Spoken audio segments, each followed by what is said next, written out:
Bonjour la famille Ressources. Je suis ravie d'ouvrir la cérémonie des vœux du Centre Ressources. Je vous souhaite à toutes et à tous une très belle année 2025, remplie de santé, de bonheur, de sérénité, de douceur et d'émerveillement. Ma première pensée, elle est pour les bénéficiaires. Vous avez en vous une force incroyable. Votre courage, votre résilience pour avancer sont une source d'inspiration et une vraie leçon de vie pour nous tous. Et merci pour cela et surtout prenez soin de vous. Je tiens à remercier l'équipe des bénévoles du Centre Ressources. Vous êtes plus de 140 à intervenir. Sans vous, le centre ne fonctionnerait pas. Vous êtes la lumière qui éclaire les moments d'obscurité de ceux qui en ont besoin. Merci pour votre bienveillance, votre générosité, votre énergie, vos sourires, votre humanité. Merci encore et une très belle année à toutes et à tous.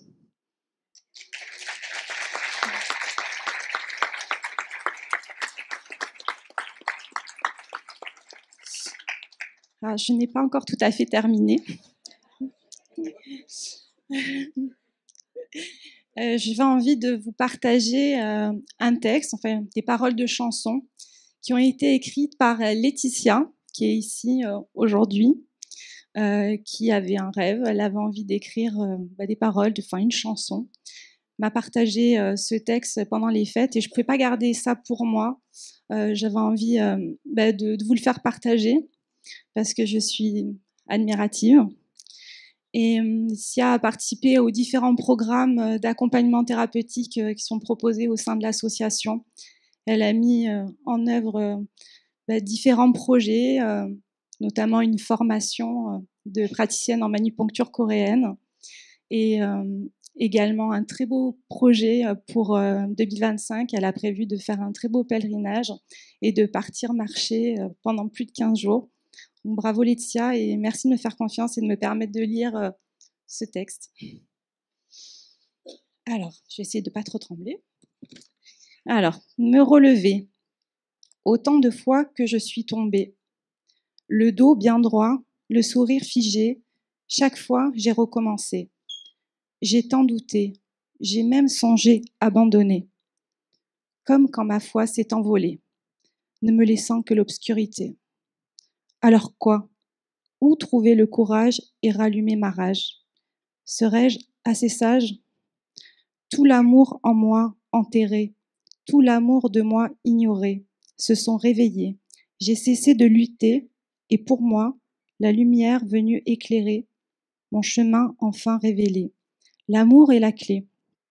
Tout s'est aligné. Je me sens en paix. Y croire encore, parce qu'à plusieurs, on est fort. Y croire encore, j'ai des ressources et d'accord. Me sentir portée, de trouver à mes côtés de belles âmes à aimer. Vous m'avez éveillée. Mon âme est déterminée à redessiner ma destinée. La lumière venue éclairer l'or en moi, ce trésor bien caché. Le bonheur, j'en ai en moi ancré. L'amour est la clé. En réalité, je me suis trouvée, je me sens en paix. Laetitia. On peut l'applaudir.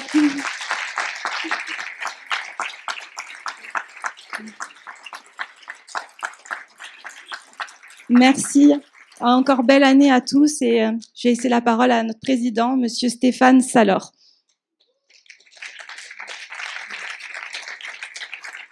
Alors, je rigole parce qu'elles sont deux Laetitia à être assis quasiment côte à côte. Voilà, celle qui a écrit ce beau texte et une autre qui nous a rejoint. Bonjour à toutes et tous. Merci d'être présents pour cette première cérémonie, on va dire, un peu hors les murs de ressources, que tout le monde connaît, hein, notre joli bâtiment qui est en plein cœur du pôle d'activité d'Émile. On est venu ici à The Camp et beaucoup m'ont dit en arrivant, ah ben c'est bien, on ne connaît pas, c'est magnifique. Alors, c'est pas un lieu qui est tourné théoriquement sur ce qu'on fait à ressources, Mais quand j'ai vu les dirigeants de ce lieu, Stéphane Soto, le directeur général, et Kevin Pulizzi, l'actionnaire, je leur ai dit, j'aimerais bien sortir un peu la famille ressources, comme dit Sandrine, et les amener un peu ailleurs. Et on a pensé à The Camp. Bon, ça a un coût. C'est un endroit dédié aux entreprises, à la technologie. Et ils m'ont dit tout de suite, d'un coup, ils m'ont dit, pour ressources, c'est gratuit. On peut les applaudir. Vous voyez ? Et qu'est-ce que ça veut dire ? Ça veut dire que c'est pas un problème de réputation, mais la notoriété, la force, le rayonnement de ce que nous faisons chez Ressources, comme l'a dit Sandrine, dépasse largement les murs étroits. On va en parler, on va y revenir avec Jean-Loup. Et simplement ce qu'on fait, à un moment, on se rend compte que ça a été bien plus loin que ce qu'on pouvait imaginer ou même espérer. Et l'éco, Ressources, n'arrête pas de se disperser dans la société et de nous revenir, souvent de manière heureuse d'ailleurs, en nous disant, tiens, ça a marché, vous avez fait de belles choses, continuez. Ça aussi, ces messages d'amour dont tu parlais, Sandrine, à juste titre, qu'on reçoit également tous les jours.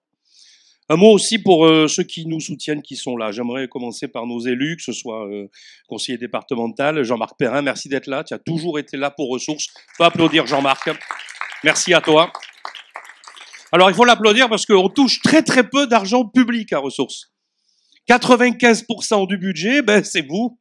C'est les mécènes, c'est les dons, c'est ce qu'on collecte auprès des uns et des autres. 5%, c'est un petit peu d'argent public pour certaines opérations, notamment de réaménagement de nos locaux. C'est quasiment tout, lui, quoi, le conseil départemental. Merci Jean-Luc de garder surtout l'écoute et de garder le lien avec nos gros projets d'avenir. On va y revenir. Le maire du secteur, Rémi Capot. Merci Rémi d'être là. Voilà. Merci à toi d'être toujours très présent à nos côtés, de garder un œil sur ce qui se passe au Mille, c'est pas loin de la Durane. Et merci aussi à un autre monsieur, vous connaissez peut-être moins, qui est Patrick Ardizoni, qui est quelque part par là. On l'applaudit, je vais vous dire pourquoi. Parce que Patrick, avec quelques autres amis chefs d'entreprise qui sont ici, représente parfaitement l'état d'esprit ressources qui est le nôtre depuis longtemps, mais que en tant que jeune président, depuis seulement 8 mois de cette magnifique association créée par Jean-Loup, je veux accélérer dans la rencontre avec le dynamisme économique, la responsabilité sociétale des entreprises, le bien-vivre au travail et le rapport entre le travail et la société. Cassons les cloisons. Arrêtons de distinguer ceux qui travaillent pas, les bien portants, les malades. Ici, il y a de tout. C'est ça l'esprit ressources. Et la famille ressources, elle est composée de tout un tas de gens qui, à un moment, c'est les 140 salariés des établissements de Patrick qui viennent faire la foulée ressources tous ensemble. Bon, au dernier moment, mais ça s'est bien passé. Allez, on peut les applaudir. Vous connaissez les établissements. C'est la clinique Les Feuillades, le centre de convalescence de Cibourg. Voilà. Et là, on finit par mettre tous les maillons de la chaîne et de la solidarité qui s'associent. Un mot sur cette force, sur l'impact ressources. Moi, je travaille beaucoup à titre personnel dans mon travail, dans mes activités sur l'impact. Qu'est-ce que l'impact ?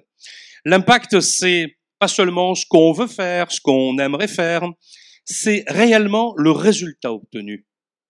Quand vous avez plus de 140 bénévoles, plus de 8000 heures de bénévolat, plusieurs centaines d'activités différentes dans l'année, quand vous avez des équipes d'accueil qui se succèdent tous les jours selon un rythme chronométré, personne n'est jamais en retard.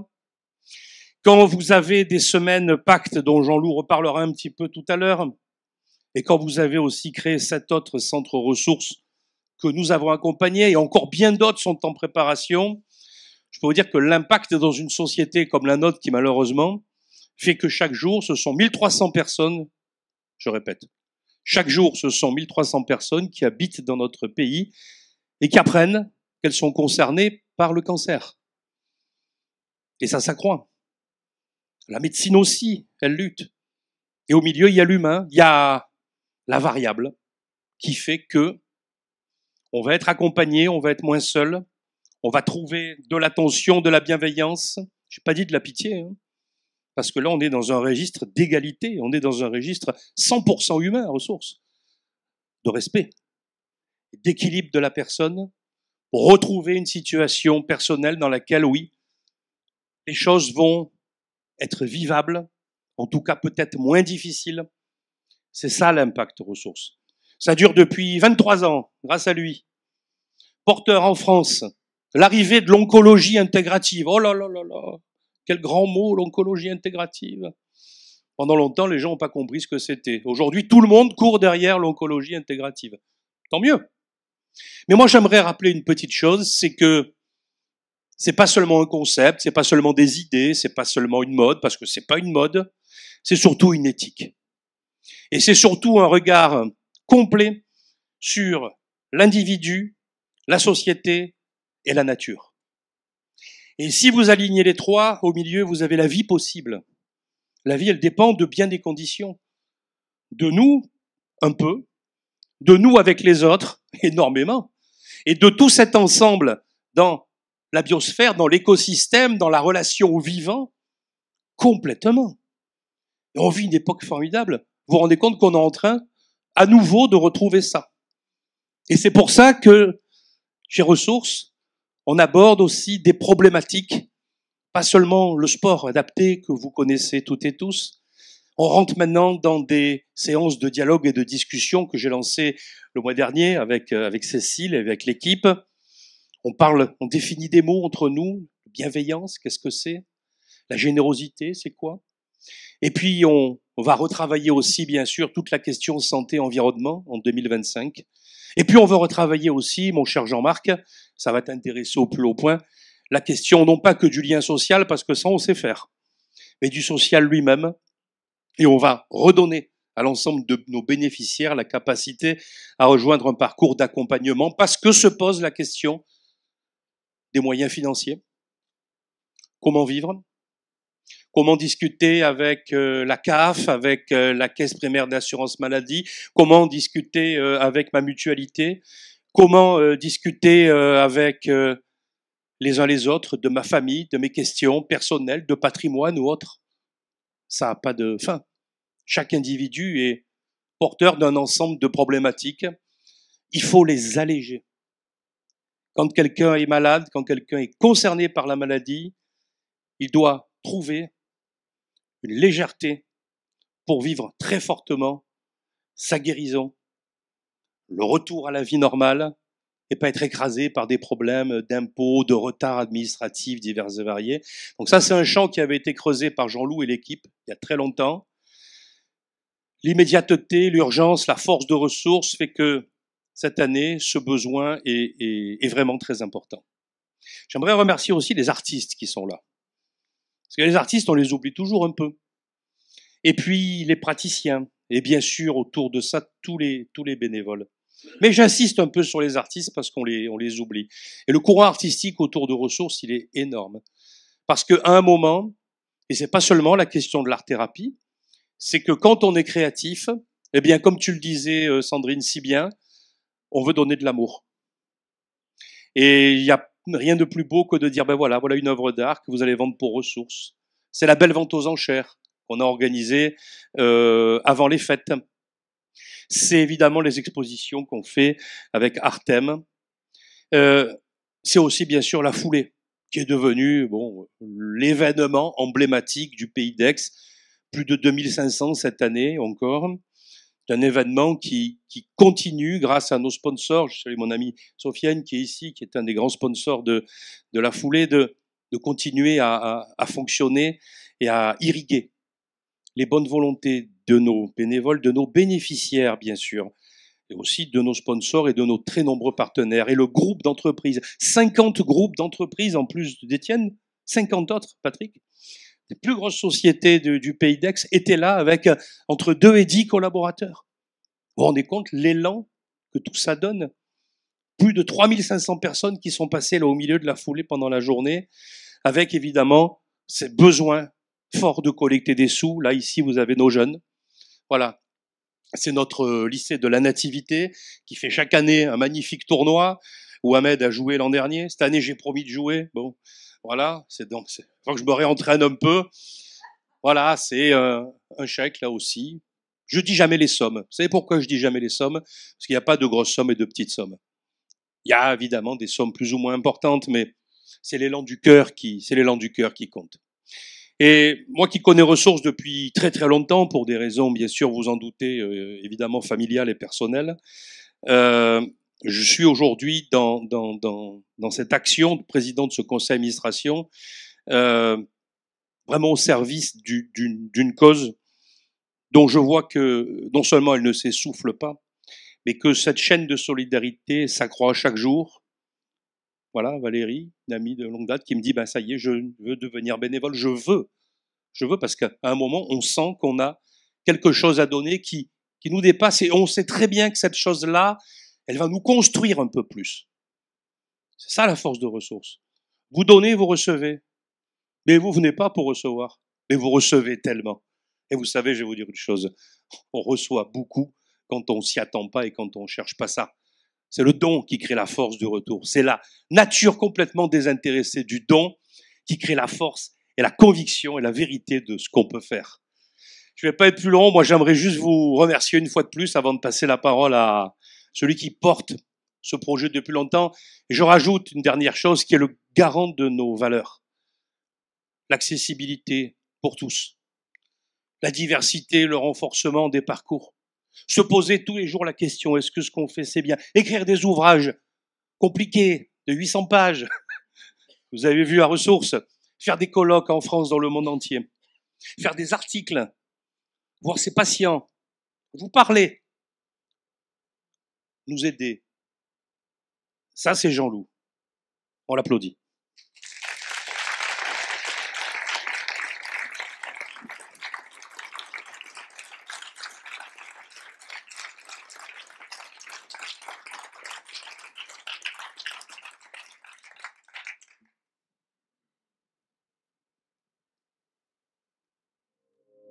Depuis 30 ans, je me questionne. Comment accompagner les personnes touchées par le cancer, confrontées à un défi immense? Apprendre un cancer, c'est une souffrance, mais c'est aussi un défi existentiel. La solution, c'est Ressources Rochefontaine. Un lieu qui est bien plus grand, rayonne la santé, et qui puisse accueillir le plus grand nombre, rayonner à travers la France et même l'Europe. Le château de la Sorine se trouve sur le domaine de Rochefontaine. Nous sommes dans une forêt protégée, il y a une source qui alimente tout le domaine. Sur le bas, une rivière qui s'appelle l'Arc. Des hectares autour pour faire de la permaculture, faire de la vigne. Des arbres de 40 mètres, des platanes, des chênes centenaires.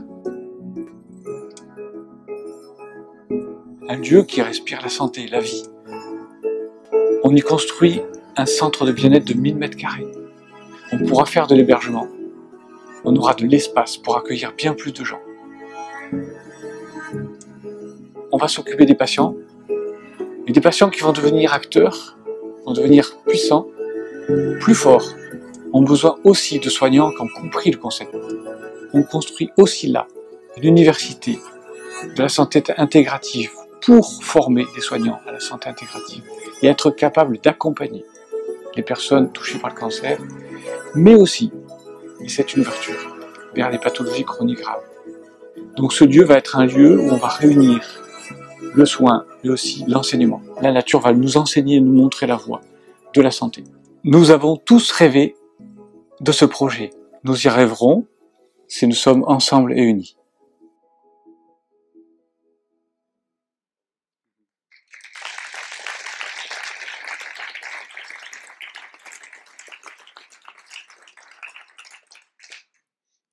Mes vœux pour nous tous. Que ce lieu ouvre fin 2025 à tous et que le projet de santé intégrative voit le jour, que ce fameux centre de bien-être que vous avez vu, qui est bien sûr une image synthétique, enfin, une image construite qu'on a implantée sur le lieu, ben, je sais que c'est un sacré défi, mais je suis certain que les politiques vont nous aider à rendre possible ce qui, a priori, sur le papier est impossible. Et créer un centre de bien-être comme ça de 1000 mètres carrés qui pourra accueillir tout le monde, toujours pareil, sans conditions financières. Vous imaginez l'attractivité, le message qui est donné, un lieu de santé. Pour se faire du bien, c'est pas un lieu de loisir, c'est bien plus que ça. C'est un lieu où vous avez le droit, alors que vous avez un cancer, nous on croit à la vie qui est en vous, à la force de vie qui est en vous, et vous allez pouvoir être dans ce lieu, vous ressourcer, faire des séjours de ressourcement. Imaginez passer 5 jours, 7 jours en immersion dans un lieu comme celui-là, ça transforme. Ça, à la fin de traitement, ou alors qu'on est dans un traitement en chimiothérapie depuis des semaines, des mois, voire des années. J'avais au téléphone quelqu'un là qui a un cancer du pancréas depuis 2 ans. J'en ai marre des traitements. Ben oui, pouvoir venir dans ce lieu, se retrouver complètement, découvrir des techniques innovantes dans ce lieu. Et moi, j'aime beaucoup insister. Stéphane a dit l'oncologie intégrative, on en parle beaucoup, effectivement, et après, c'est toujours la même histoire. C'est pas facile, mais comprendre ce que c'est. Je pense que c'est important de revenir là-dessus. C'est avant tout, c'est pas une technique, c'est une posture, c'est une éthique. Et cette éthique, c'est je choisis de mettre l'humain au centre des soins. Ce n'est pas la maladie qui est au centre, l'humain. Ça veut dire que on décide, parce que c'est une décision, de reconnaître que si la maladie a une existence évidente, la personne malade, ce n'est pas que, elle n'a pas qu'une maladie, elle est touchée dans son être. Donc ça veut dire qu'on intègre absolument le fait que l'être humain, c'est pas qu'un corps, c'est un corps qui a des émotions, c'est un être qui a des émotions, c'est une énergie. On a du mal à comprendre ce mot énergie, bon sang, et pourtant nos téléphones portables ils marchent grâce à une batterie. Sans cette batterie, rien ne peut se faire. Ça fait pas tout, mais sans l'énergie, c'est impossible. Et c'est formidable de voir que des techniques comme la photobiomodulation, que c'est des techniques qui sont maintenant, ça y est, rentrent dans les hôpitaux. L'Institut Gustave Roussy ou l'IGR, ils ont acheté 8 machines. Ou à l'hôpital Prix de Provence, ça y est, on a une machine. La lumière peut apporter de l'énergie. On le savait bien avec la photovoltaïque, hein, mais on est en train de comprendre que l'organisme, il a besoin que nos batteries internes, qu'on appelle les mitochondries, elles ont besoin d'énergie et ça fonctionne grâce à plein de choses. Du magnésium, du Q10, il faut des antioxydants, il faut du cuivre, il faut du fer, il faut des composés multiples pour que ça marche. Et la lumière aussi peut venir stimuler ces fameux récepteurs qui sont à l'intérieur pour les aider à se recharger. C'est fou parce qu'on rentre dans une médecine qui n'est pas que chimique. On rentre dans une médecine qui devient aussi fonctionnelle. On comprend qu'il n'y a pas que la chimie, mais qu'il y a aussi la longueur d'onde. Hein, ce qu'on appelle le quantique, je vous rappelle, on ne comprend pas ce que c'est. C'est le fait que toute chose existe sous forme de corpuscules, tout le monde ça connaît, mais aussi éventuellement sous forme d'onde. Alors ça, du coup, si on comprend ça, on comprend que des techniques comme l'homéopathie ont leur place. Il n'y a pas de chimie dans une... C'est arrêté de dire qu'il faut qu'il y ait... Dans les granules, il n'y a pas de chimie. Il y a un message sous forme d'onde. Et ce message, il peut être majeur. Vous appuyez sur un bouton, vous pouvez envoyer une bombe atomique. Hein. Vous n'avez pourtant pas envoyé un médicament. Donc dans ce lieu, on va rendre possible cette compréhension de l'importance de la chimie, l'importance du corps, de l'émotion, l'importance du psychique, le mental, l'importance du social, de ne pas rester seul. Quand on sait que le premier déterminant en santé pour l'être humain, c'est le fait de ne pas être seul. Et enfin, le cancer, c'est pas qu'une maladie, je m'excuse de dire, il y a une souffrance, mais elle nous met au défi de ce qu'est le sens de l'existence. Elle nous confronte à la mort et par là même, elle nous questionne.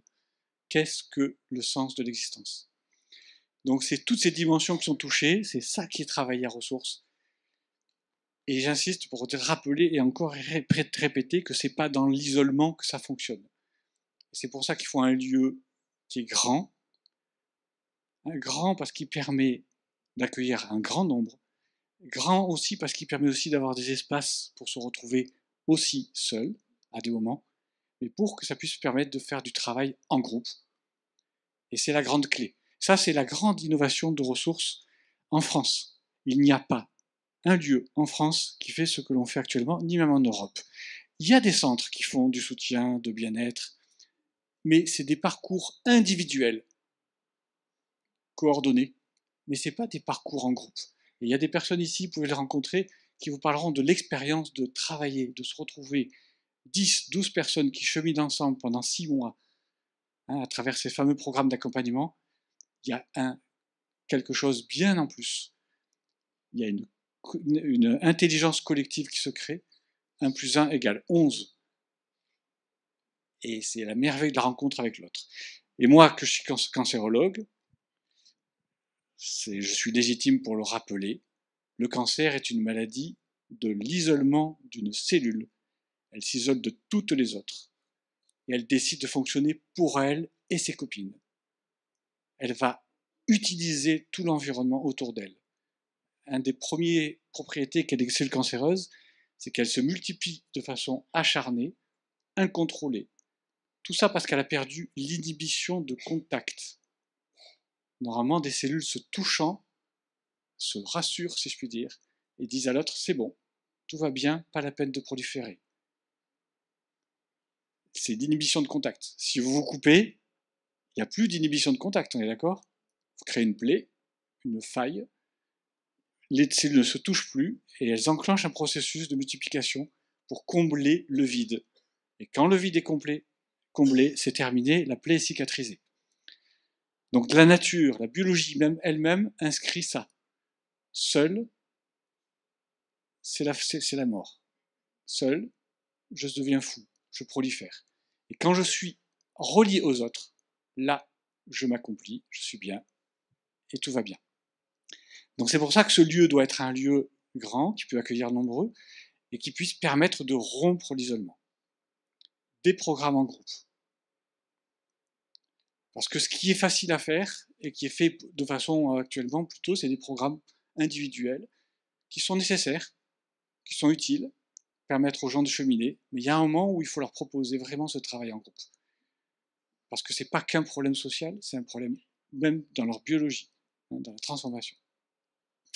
Voilà pourquoi ce lieu, il est pensé, et vous voyez la logique quand même de ressources depuis 20 ans.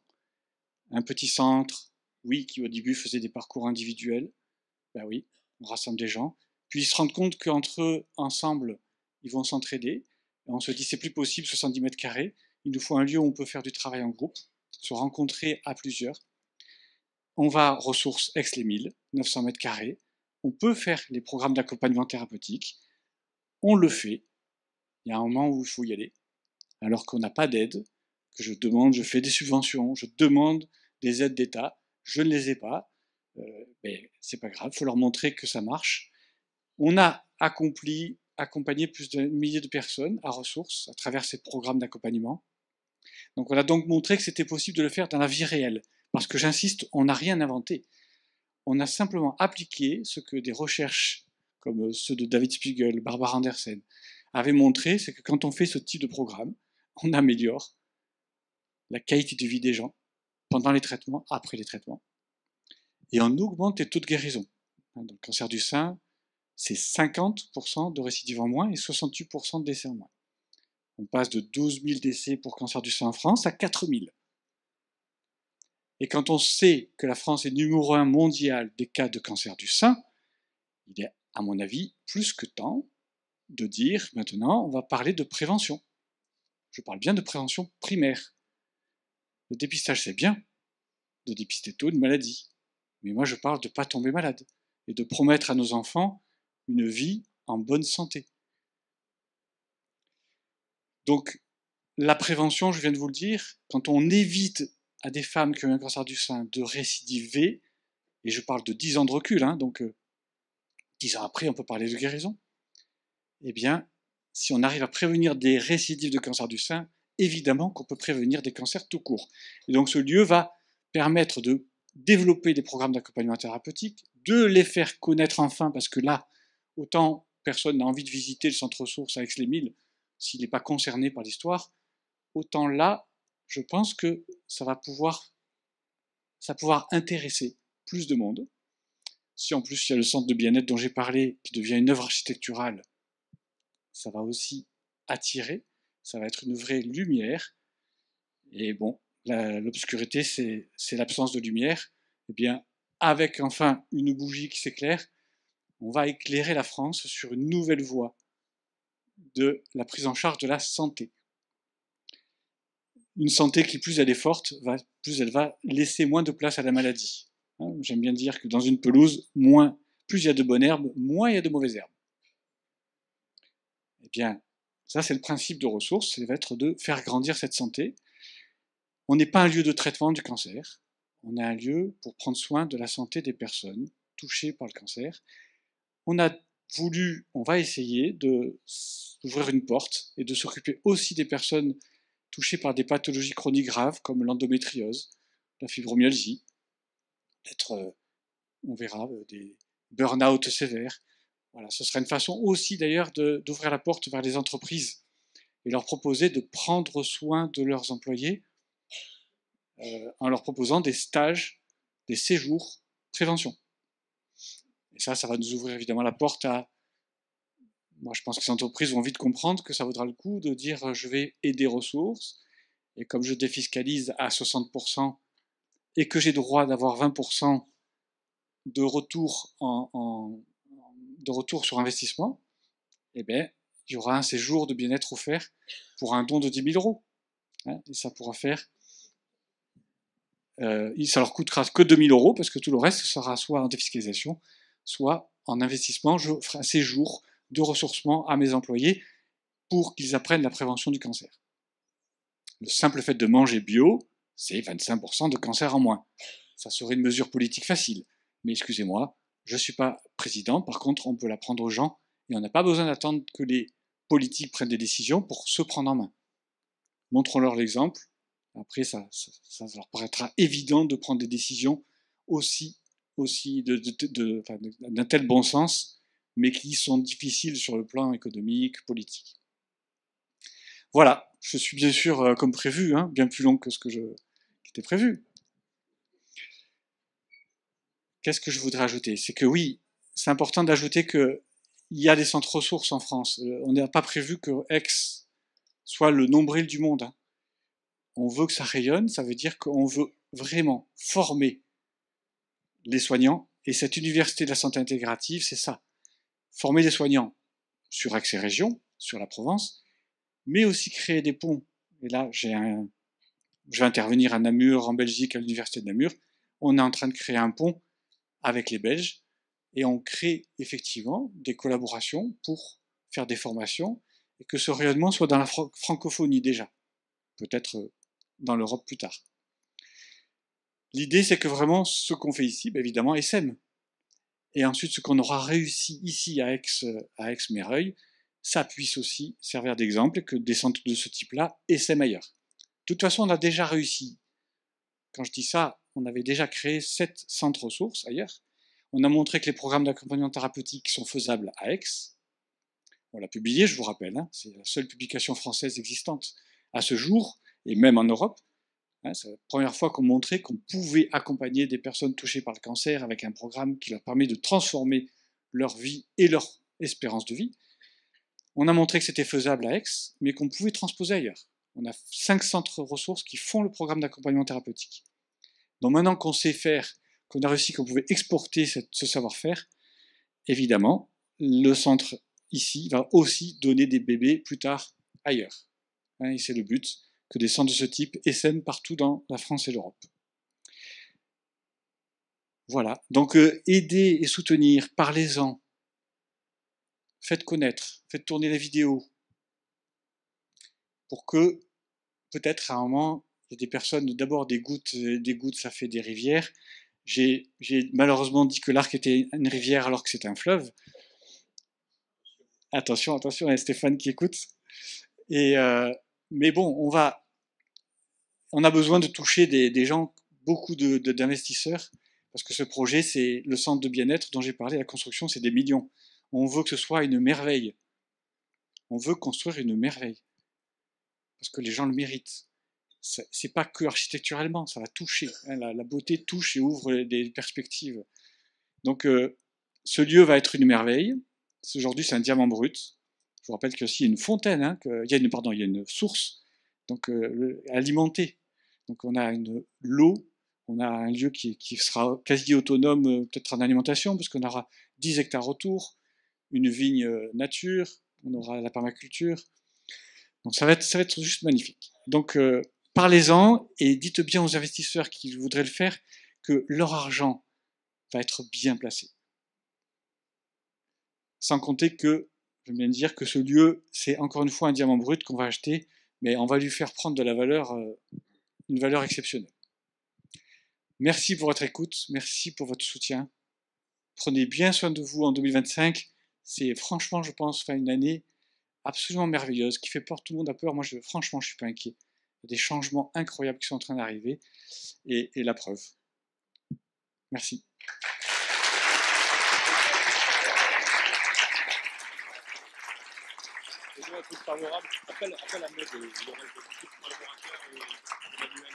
Voilà, j'aimerais que ceux qui sont en train de travailler à ce projet, là, on a un comité de pilotage toutes les semaines, c'est un travail énorme. Ahmed, Emmanuel, je ne sais pas qui j'oublie là dans la salle, de Brigitte, si vous pouvez venir sur l'estrade. Et si seulement